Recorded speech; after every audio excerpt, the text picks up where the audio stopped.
First tonight, trouble brewing at a local telecommunications company. Union leaders coming together to call on government to take action. Plus, residents in the Pinewood community voicing their concerns over long-standing flooding issues. Officials providing clarity at a town hall meeting just last night. And then the agriculture minister announcing some good news for the farming industry, as he says they're witnessing the largest percentage of growth in the past 33 years. We've got the details for these stories and so much more as Our News Weekend starts now.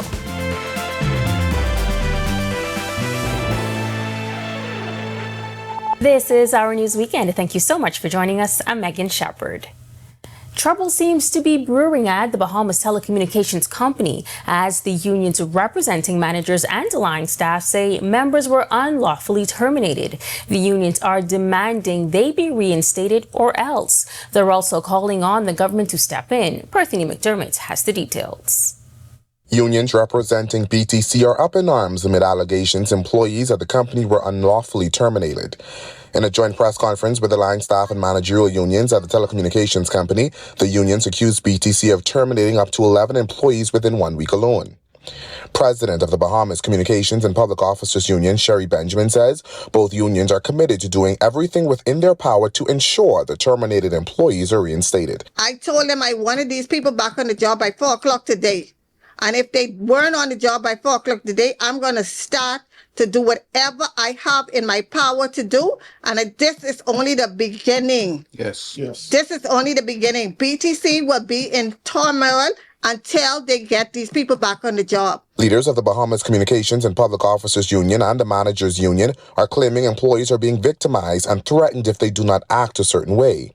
Union leaders say the company is deteriorating, adding they do not believe the company is living up to its contractual agreement with employees nor the service they provide to the public. Meanwhile, Managerial Union President Kendrick Knowles doesn't think so. Leadership in BTC is not delivering the results that the government and the people of this Bahamas require. They are not. Instead, they are cutting the costs by firing people for simple things and abusing and not adhering to the terms of the agreement and the industrial agreements. They're becoming personal. If they have an issue with someone, instead of talking to them, they wait for an opportunity to find a reason to justify why they're firing them. The unions also believe BTC is looking to get rid of trade unions by hiring contract workers and getting rid of permanent employees. They are calling on the government to step in. Prime Minister, we are asking you to take BTC back. Take it back. These people are running this company in the ground. This is the first telecommunications company that was in this Bahamas, and we've ridden with the Bahamas from the inception 100 years. Come on, we need to do better. Reporting for Our News, I'm Bethany McDermott.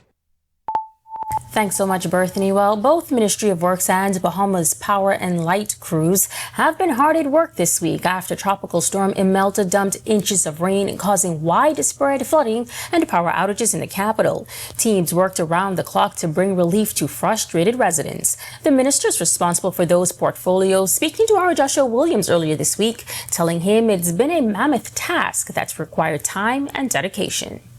Tropical Storm Imelda is long gone, but government is still in recovery mode. The storm dumping inches of rain across the island, leaving many communities flooded and residents stranded. This week, the Ministry of Works and Family Island Affairs pumped thousands of gallons from those communities. And while it has been frustrating, Minister Clay Sweeting commending his team for their efforts. But the team of Ministry of Works, I really want to thank them. They've been working nonstop, pulling 48-hour days, 24 hours nonstop, taking a couple hours to rest at the ministry, and they've been full hands-on during this exercise. The storm causing airport closures and some flight cancellations around the country. One of those impacted was the Rock Sound Airport in Eleuthera. That's in Sweeting's constituency. He says despite the closure, his community fared well throughout the storm. Major challenges was, of course, electricity challenges that has plagued the constituency for some time. But other than that, in regards to flooding, hurricane prone activities. We didn't experience none of that in Central and South. So for the most part, we're happy. No one's lives got lost. Everyone's healthy. And speaking of electricity, some consumers lost connection this week, with the majority, if not all, customers reconnected by this time. Now many residents questioning why the disconnection with such a minor storm compared to what they're used to. Energy Minister JoBeth Colby-Davis explains. We have to be careful when we're restoring some of them back to power. We have to do an assessment when the water is dried up. We also get support from the Ministry of Works to do their assessment to make sure that when we do power back up the homes, we don't have any emergency through the water and the power and any electrocution or anything in that sort. Reporting for Our News, I'm Joshua Williams. And just last night, impacted residents in the Pinewood community getting some answers to those vexing flooding issues. Government allocating some $20 million for a road remediation and drainage infrastructure project in Pinewood. A public town hall meeting was held last night to reveal the plans for those systems. Our Danielle Miller was there. Plans for a new drainage system project was presented to the residents of Pinewood at Cleveland Aeneas Primary School. Some residents had many questions about the project, while others were just happy to have some sign of relief. It's an issue that's haunted the community for decades. As heavy rain hits the capital, the streets of Pinewood are converted to lakes, causing damages to the homes and personal items of hundreds of residents. Senior civil engineer at the Ministry of Works and Family Island Affairs, Francis Clark, explains why this happened. There's always this narrative that Pinewood is in a swamp or a low-lying area. Pinewood is no more lower than any other places here in New Providence in the south. The problem with Pinewood is that it's bounded by two ridges. He says the current drainage structure is outdated, adding that the ministry, in partnership with the Interdevelopment Bank, intends to modernize the system. This project is estimated to cost $20 million, and the plan is to construct open channels along the sides of the roads, transferring water into culverts, settling ponds, then to 3 canals. Water will be discharged into those canals and eventually into the Seabreeze and South Beach canals and into the ocean. Clark assured residents who questioned the potential environmental impact that they have done their research. The plan is to install filtration systems in the overall scheme of things so that we don't discharge any pollutants into the water. Area Member of Parliament Miles LaRoder says this is not the first time documents were presented to eradicate the vexing issue. However, this presentation takes into consideration the reality of our current climate. He went through the whole process. We know that there were solutions and plans. One was done by the Water and Sewage. One was done by the U.S. Army Corps of Engineers. They looked at it, and this is coming from Mr. Clark to me, that the Bahamas is different now than it was 40 years ago. Reporting for Our News, I'm Danielle Miller. All right, thanks so much for that update, Danielle. As Royal Caribbean International celebrates another milestone, the cruise line says the Bahamas remains a top destination. Last week, the company opened its brand new office here in New Providence, and it's the first in the region. And later this year, they're looking forward to launching their beach club on Paradise Island. But how will Bahamians benefit? Our Joshua Williams tells us more. Royal Caribbean Cruise Lines is strengthening ties with the Bahamas, the company officially opening its office in downtown Nassau last week. RCI ships have visited the Bahamas for decades, bringing millions of passengers, contributing to economic growth in the tourism sector. For RCI Group Bahamas President Philip Simon, it's been a win-win situation for both the company and the country. It's art with a purpose, a reminder that our partnership with the Bahamas is as colorful and dynamic as the culture itself. In closing, I want to thank everyone who has helped bring this office and our shared vision to life. Together, we are opening new chapters for the people of the Bahamas and the future of tourism. Thank you, and let's make waves together. The company is continuing its partnership with the opening of its Royal Beach Club in December this year. The multi-million-dollar project has stirred up its fair share of controversy after RCI was given the land over Bahamian entrepreneur Toby Smith. There have also been environmental concerns, but Simon says not only did they follow protocols, he says the project is designed to put money in the pockets of hardworking Bahamians. This project involves Bahamians as true partners and drivers of this world-class destination. Currently, we proudly employ 27 Bahamian professionals in high-level corporate positions, from directors to managers, with strong trajectories. When the Beach Club is complete, we will have in excess of 500 team members, both directly and through our third-party partnerships.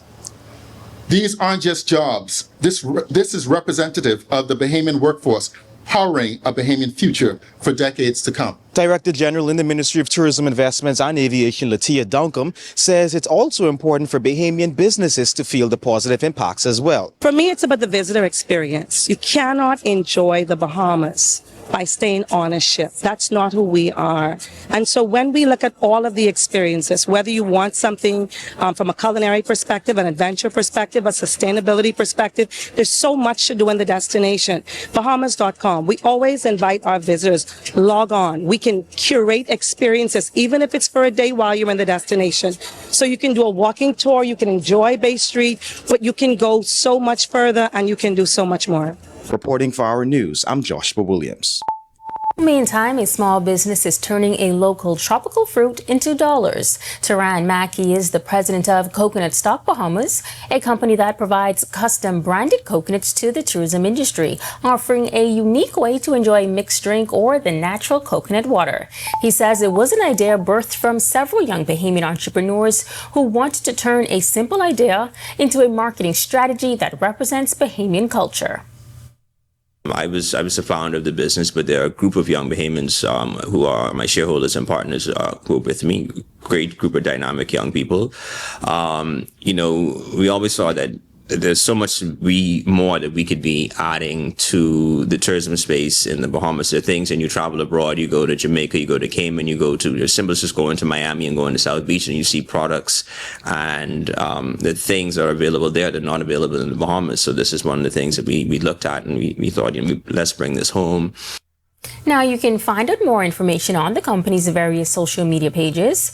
They were also recently featured in Paradise Plates, a premier food festival and showcase dedicated to making an impact. That was our official launch, bringing the business and the product to the local market, bringing it out. That was like our coming out party. We provided 1,500 coconuts to Paradise Plates. We were really grateful to be a part of it. The reception was really good. I think it was better than we had anticipated. On the other side of this break, more women showing interest in the agricultural industry. In fact, the minister responsible for the sector announcing major overall growth. We have the details when Our News Weekend returns.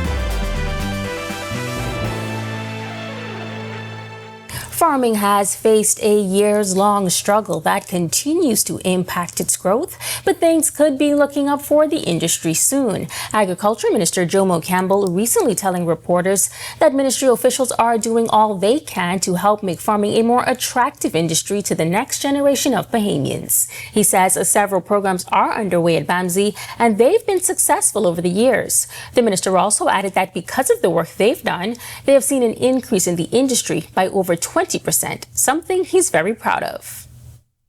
Agriculture for quite some time has been an aging industry with an average age of about 65 to 66 years. And we're also seeking to encourage young women, women in farming as well, and that the population of female farmers has increased significantly. We're also pleased to share with you that the overall growth of the industry has grown by 26.3%, and that is the largest growth in the last 33 years. Campbell says they will be announcing another initiative on October 6th to help bring more young people into the industry. Agriculture isn't just the straw hat and cutlass anymore in the sun. It actually revolves around laptops now, smartphones. Some people do it from home in an air-conditioned setting environment, just like this. Container farming is a 12-month business. It doesn't stop. It's for small island developing states like the Bahamas. It's very conducive, especially for climate change and excessive weather conditions. We are now able to pretty much control the environment in which farming takes place. Still to come on Our News Weekend, the world's largest floating book fair is docking in waters off the capital. We'll tell you why you should take advantage of the unique experience. But first, we hear from the newest mini basketball league in the country, the Island Youth Basketball League. Plus, New Providence Volleyball Association gets ready to return to action. Our Sports Weekend is up next with the details.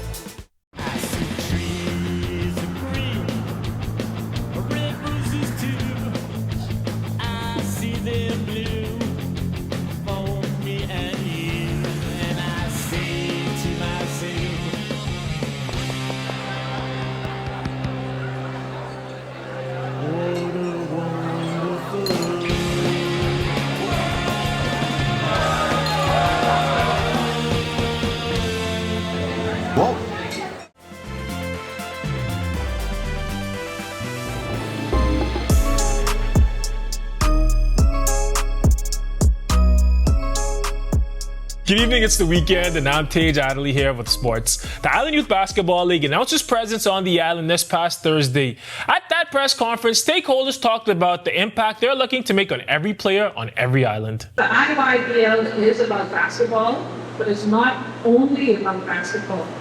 It's about addressing the real issues our children of the Bahamas face. Health challenges, limited access to safe activities, violence, gender inequality, and lack of opportunity. Basketball is the spark, but the mission is ultimately character, growth, and community. That's Island Youth Basketball League founder Jarrell Mullings sharing the goals of her new youth basketball league. The league will host over 600 children from K4 to grade 8 with the full backing of the Ministry of Youth, Sports and Culture and the Bahamas Basketball Federation. Here's Bahamas Basketball Federation President Eugene Horton. These children are developing habits, discipline, and values that will carry them on and off the court. BBF is proud to sanction and support IYBL. Our role as a governing body is to set standards, train coaches and referees, and ensure that every program under the umbrella aligns with international best practices. Through our mentorship and feedback, we bring global pathways home, and now every child is able to benefit from that connection. Now, the league kicks off with the Jamboree on October 9th. Spots are still open, so if you know a kid who wants to hoop, sign them up. On to a different type of court. A local volleyball league is getting ready to ride once again. The New Providence Volleyball Association announced that its 2025-26 men's season will begin Sunday with a marquee matchup. A rematch of last year's final with the reigning champs, the Avengers, taking on the Technicians at the D.W. Davis Junior High Gymnasium tomorrow at 4 p.m. The season is shaping up to be a big one for the league, as it will welcome several teams back, including the UB Mingos and a junior team consisting of high school students. League President Randy Elliott says that exposure to high-level play will develop these young players and grow the sport in the country.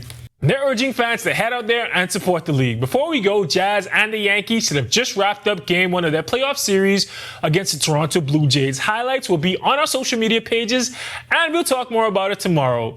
Well, that's a wrap for sports on this Saturday evening for Our Sports Weekend. I'm Tage Adderley. I'll see you tomorrow night. Thanks so much, Tage. On the other side of this break, meteorologist E. McKinsey steps into the Weather Center. He's got everything you need to know weather-wise for planning the remainder of your weekend. Stick with us.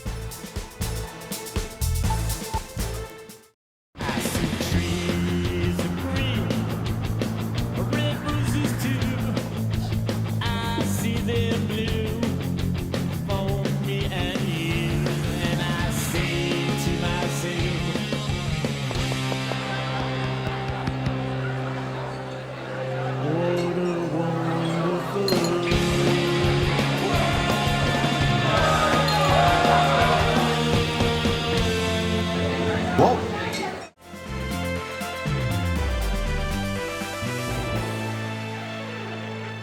Welcome back, everyone. Here's a look now at your Saturday evening forecast. We're currently outside our studios. We're under mostly cloudy skies with a temperature of 82. Very warm, feels like at 88. Winds are from the east-northeast at 10 miles per hour. Across the country, we have 81s in Freeport, Great Harbor Key, and in Governor's Harbor, as well as Nicholstown, 84 in Allenstown, 82 in the capital, 80 in Marsh Harbor. Central Bahamas, 82s continuing in Kemps Bay, Black Point, Arthurstown, Port Nelson, and in Deadman's Key, 83 in Georgetown, 81 in Coburn Townsend, Salvador. Southeast Bahamas, 83s continuing in Duncantown, Delectable Bay, and Abrahams Bay, 81 in Colonel Hill, and Providenciales, Turks and Caicos, 85 in Matthewtown in Nagua. Satellite and radar composite at this time, we have a plume of moisture. This is all associated with Hurricane Imelda, which was trailing moisture across our area along with a stationary front. Should keep things on the unsettled side. Taking a look now at the tropics. As you can see, the trailing moisture associated with Imelda, but the National Hurricane Center is keeping an eye on this tropical wave, which has about a medium % chance for possible development through midweek. Elsewhere, closer to home in our backyard in the Gulf area, the Hurricane Center is monitoring this system, which has about a 0% chance. It should dump some rainfall across portions of the southeast U.S.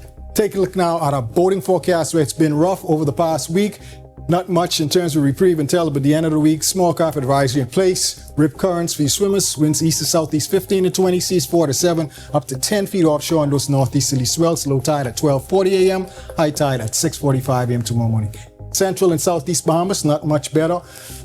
Advisory in place. Winds east to southeast 10 to 15, seas 2 to 4, but up to 9 feet offshore in those northeasterly swells. And in your extended forecast, we're going to keep it moist, not what we wanted, but that's what the forecast calls for. We're only getting up into the mid to upper 80s for those highs, low temperatures in the mid to upper 70s. That's a wrap in the evening forecast. Make it a great, safe, fun night, everyone. Thanks so much, Ian. Well, the world's largest floating book fair is now open in the capital. The MV Logos Hope has docked at the Nassau Cruise Port for a 3-week stay, offering thousands of books at affordable prices and a cultural exchange with its international crew. On hand to officially welcome the vessel was Dacia de Carvalho, Managing Director of Logos Hope. Our passion and goal is to share knowledge, help, and hope in every port we visit. Our name is Logos Hope. For some of you who may not yet know this, Logos is a Greek word, which means it's taken from the first verse of the Gospel of John, referring to Jesus Christ. He is the Word of God, and that's the word we use, Logos. And of course, Logos Hope means word of hope, and that expresses our mission really, really well. Now, the ship is not only a floating bookstore, but also a hub for cultural exchange and outreach, with crew members engaging schools, hospitals, and communities during their stay. Educational, Technical, and Vocational Training Minister Glenys Hannah Martin attending the recent opening ceremony. She praised the partnership between the ship and her ministry, noting the impact it will have on Bahamian students, as the crew recently left the Grand Bahama before docking in the capital. The opportunity you provide for school children to visit this ship free of charge is not a small gesture. It is a significant investment in the minds and futures of our young people. In a world where access to diverse and quality literature can be a challenge for some, your floating book fair is a beacon for our young children. It offers thousands of Bahamian students their first chance to walk aisles filled with a world of knowledge, to hold a new book in their hands, and to have their imaginations ignited in a way that only a good book can. Definitely something to check out. And with that, we thank you so much for joining us for our News Weekend. On behalf of the entire team, I'm Megan Shepherd. Have a safe and wonderful evening.